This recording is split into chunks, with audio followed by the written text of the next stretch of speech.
Claudia es la persona que me enseñó lo que es la vida realmente.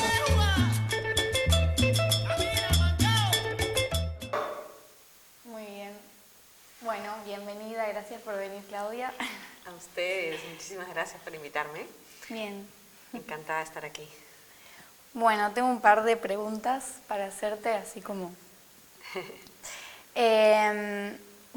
hay un trabajo, claro, de la extrañeza, del realismo mágico y la mezcla con la cotidianidad en tus películas. ¿Cuán importante para vos es este rol del miedo en tus creaciones y en tu proceso de trabajo? Bueno, el trabajo o la temática del miedo, o quizá arrancó un poco en La teta asustada, desde un lugar más casi como herencia, casi como algo que está cerca siempre con nosotros, cotidiano, pero al mismo tiempo que te va envolviendo, ¿no? Y que no te deja pensar, no te deja ser, ¿no? Es esta idea de cómo podemos seguir adelante, cómo podemos avanzar, ¿no? Mirar hacia el futuro y al mismo tiempo recordar y saber quiénes somos, ¿no? Y ese balance tan distinto que hace, que nos hace reflexionar, y especialmente en el caso de mi país, sobre nuestro conflicto, el conflicto interno que nos marcó tanto, ¿no? Y esta idea que me pareció tan maravillosa de cómo de alguna manera pasamos de generación en generación a lo que nos duele, ¿no? Y que era tan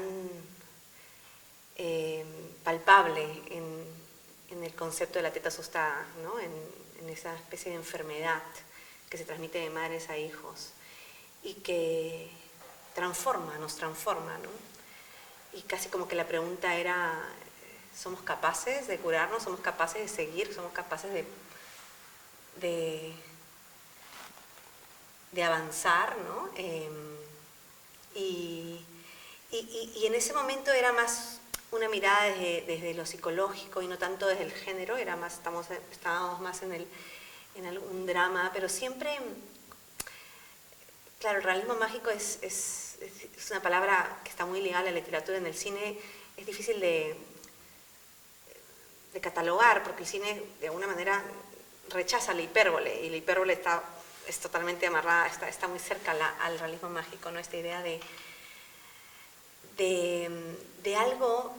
Para mí lo que trataba de transmitir es ese poder que tiene de alguna manera nuestra realidad, en Latinoamérica, en donde siempre hay algo que parece que se escapa, que se esconde, que se ensancha, que se sale de lo real, ¿no? O de lo que todos entendemos como real o asumimos como real y que es real, ¿no? Y que de alguna manera eso como que genera como una especie de fisura, o de algo se rompe ahí, o se ensancha, o hay como una especie de,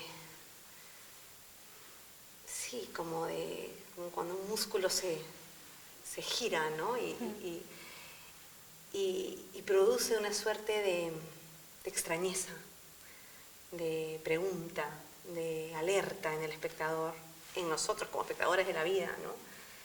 Y casi como que en esa pregunta me da la sensación de que hay como una oportunidad para encontrar el camino al corazón del espectador, ¿no? Casi como una especie de oportunidad de lanzar una flecha, ¿no? Casi como un pequeño hueco por donde uno entra de manera más directa y rápida, ¿no? Y ya en Distancia de Rescate doy un giro que nace de ahí, ¿no? Que parte de ahí, que también habla de la maternidad, que también habla de cómo buscamos ese balance, ¿no? De si es posible ese balance entre la libertad, entre dar libertad y al mismo tiempo proteger, ¿no? Cuán difícil es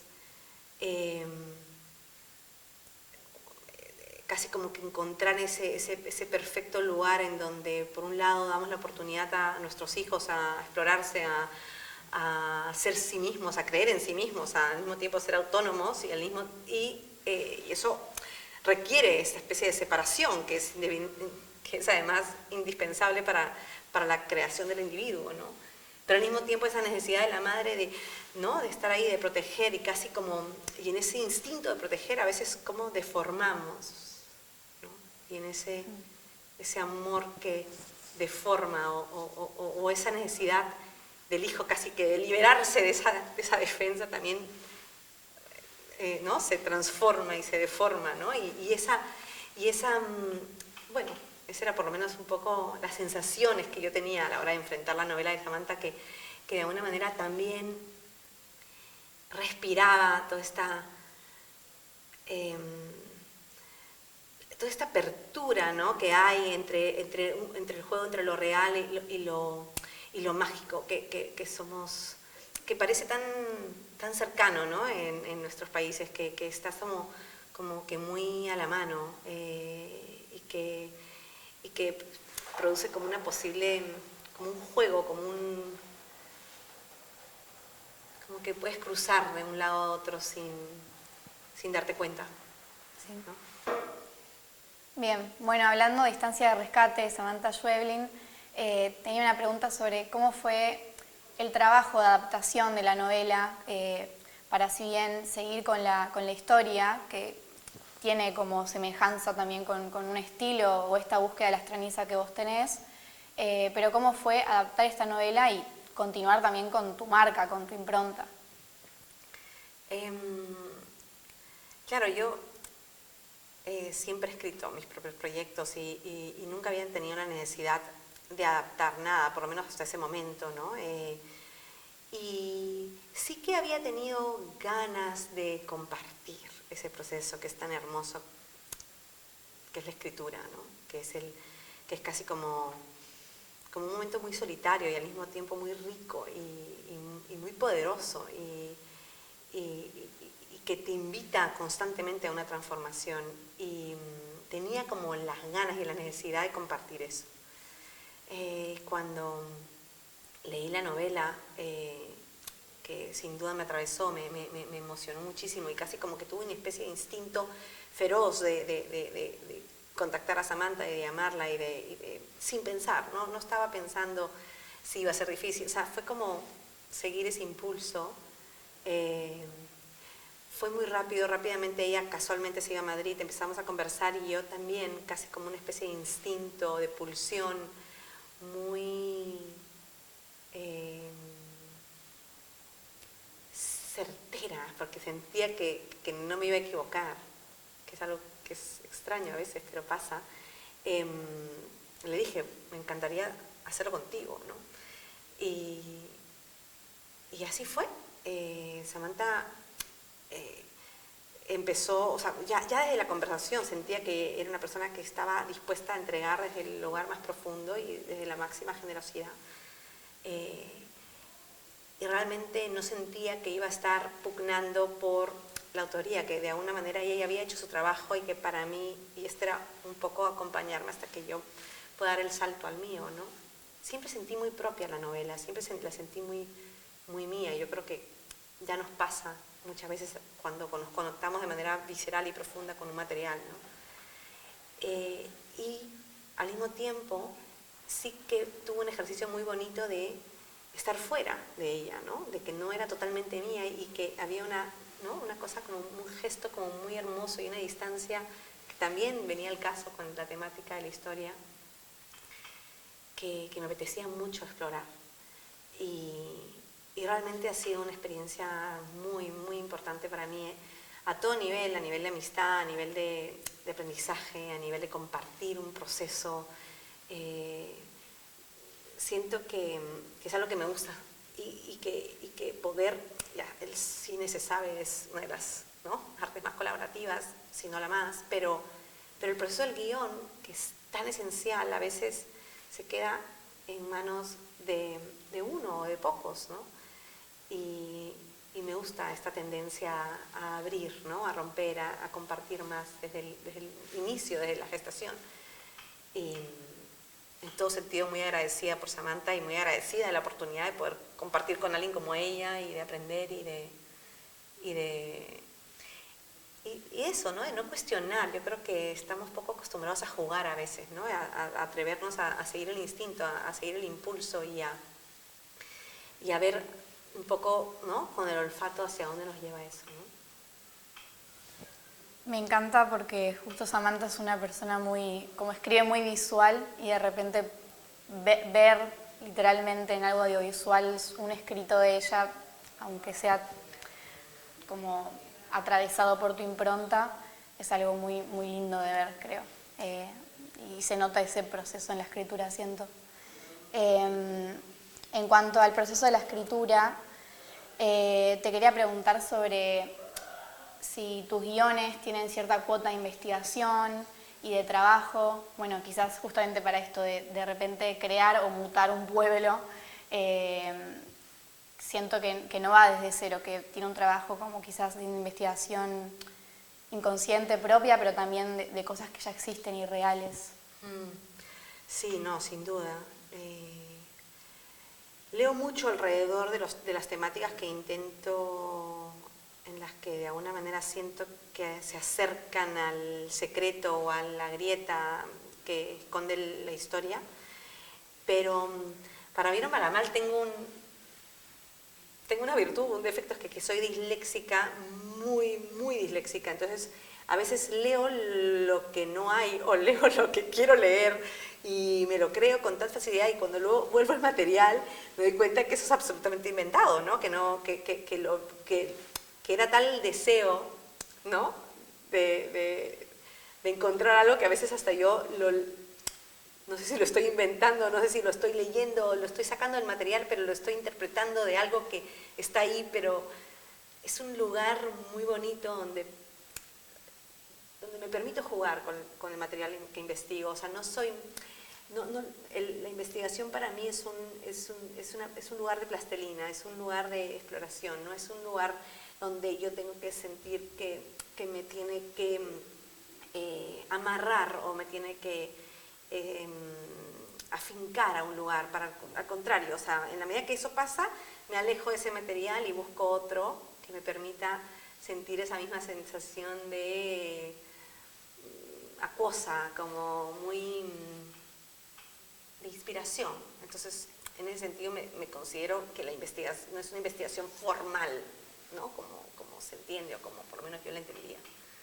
Pero sí, me interesa muchísimo, y lo que hago es, empiezo a crear como una especie de, yo llamo mochilas, pero son carpetas o son folders o son virtuales, donde de alguna manera durante el año y medio de proceso de guión recopilo una cantidad de información que luego ordeno para compartir con mi equipo y con los actores o con la gente que de alguna manera, según su área, le interesa, y resulta muy rico, ¿no? Para todos, porque al final son cosas que se evocan, que no necesariamente tienen una cercanía precisa con la historia, pero de alguna manera son reflejos, ¿no? Son pequeños sonidos que aparecen y que luego se pueden ir, pero algo queda o algo evoca, y eso me parece súper rico, ¿no? Sí, justo iba a preguntarte sobre cómo hacías este trabajo en equipo, desde la preproducción, como lograr esta implicancia en el equipo desde el compromiso, pero también desde el compromiso con la historia, con la intención más sutil, no sé. Es tan frágil, ¿no?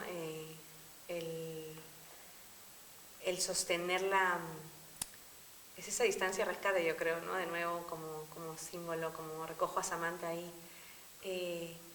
Pero añado un concepto que a mí me interesa muchísimo, que es la transmisión del afecto, ¿no? Y que precisamente ese afecto que uno recoge y que uno trabaja y que uno ese esfuerzo desde el guión, en mi caso, ¿no? Que siempre, a pesar de que la historia no sea mía, me gusta mucho estar muy implicada en el proceso de la adaptación o del guión en sí mismo, así sea compartido. Entonces, todo ese tiempo de esfuerzo, de crianza, ¿no? Es realmente, para mí, es el material emocional más rico que yo primero guardo y después comparto, ¿no? Y uno cuando es el otro, cuando recién llega, cuando es invitado, uno sabe cuando, ¿no? Uno sabe poder medir el esfuerzo, uno sabe medir el tiempo, uno sabe medir el amor, ¿no? Y de pronto inmediatamente cuando uno recibe amor, ama, ¿no? Y es algo como muy inmediato, casi como cuando uno ve sonreír, sonríe, ¿no? Es como un reflejo y en ese sentido se va gestando una intimidad a través de la historia, a través de esa grieta que evoca la historia, la intimidad de uno, ¿no? Y se crea un vínculo y un cordón umbilical con la otra persona, y perdón por esta suerte de uso de este tipo de términos, pero que me resultan muy, muy claros, ¿no? Muy gráficos para entender un poco esa especie de conexión tan bonita que se genera con el equipo, por supuesto con los actores, por supuesto con todo el universo que está alrededor de una historia, ¿no? Los dueños de la casa en la que ruedas, ¿no? Los que están en el catering, los que están, todo ese grupo humano, es esa energía que está sosteniéndote y sosteniéndolos a todos durante ese proceso, ¿no? Y la noto, ¿no? Y me gusta darle el espacio y el tiempo y el esfuerzo, porque es lo que nos arropa, ¿no? Qué hermoso. Bueno, por último, no quería dejar de preguntarte, como mujer y como latinoamericana también te quería preguntar si para vos el cine, además de un hecho artístico y emocional, es también una herramienta de cierta manera política o de generar un lugar, un espacio o decir algo más allá del mero artístico, ¿no? Sí, por supuesto, yo creo que al final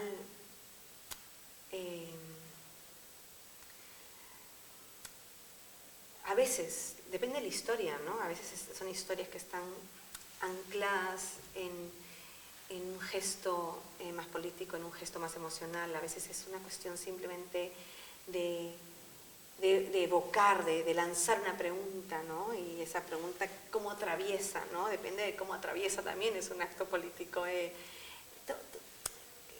Creo que a veces uno tiene la intuición de lo que quiere contar y el trabajo es casi como que darse, ¿no? Como ir construyendo esa pregunta, ir construyendo ese relato, ¿no?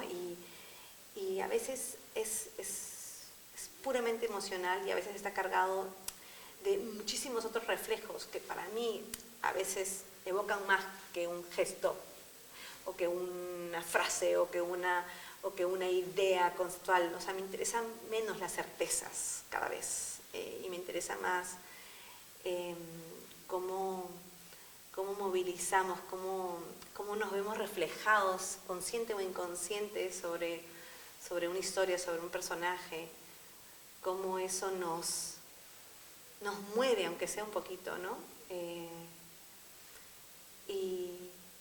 Y me mueve a mí personalmente en el proceso de hacerlo, en el proceso de la búsqueda, ¿no? Sí que busco eso, ¿no? Primero intervenir, ¿no? Es casi como una necesidad de uno primero y luego en esa transmisión del afecto se convierte en la del otro, ¿no? Quizá.